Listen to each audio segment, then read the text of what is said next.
بسم اللہ الرحمن الرحیم۔ حدیث برائے دنیا کی محبت اور موت سے بھاگنا۔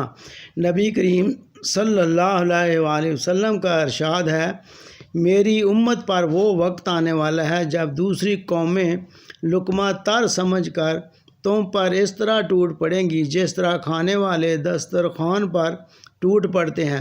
کسی نے پوچھا، یا رسول اللہ، کیا اس زمانے میں ہماری تعداد اس قدر کم ہو جائے گی کہ ہمیں نگل لینے کے لیے قومیں متحد ہو کر ہم پر ٹوٹ پڑیں گی؟ ارشاد فرمایا، نہیں، اس وقت تمہاری تعداد کم نہ ہوگی، البتہ تم سیلاب میں بہنے والے تنکوں کی طرح بے وزن ہوگے، اور تمہارے دشمنوں کے دل سے تمہارا رعب نکل جائے گا، اور تمہارے دلوں میں بزدلی اور پشت ہمتی پیدا ہو جائے گی۔ اس پر ایک آدمی نے پوچھا، یہ بزدلی کیوں پیدا ہو جائے گی؟ فرمایا، اس وجہ سے کہ تم دنیا سے محبت کرنے لگو گے اور موت سے بھاگنے اور نفرت کرنے لگو گے۔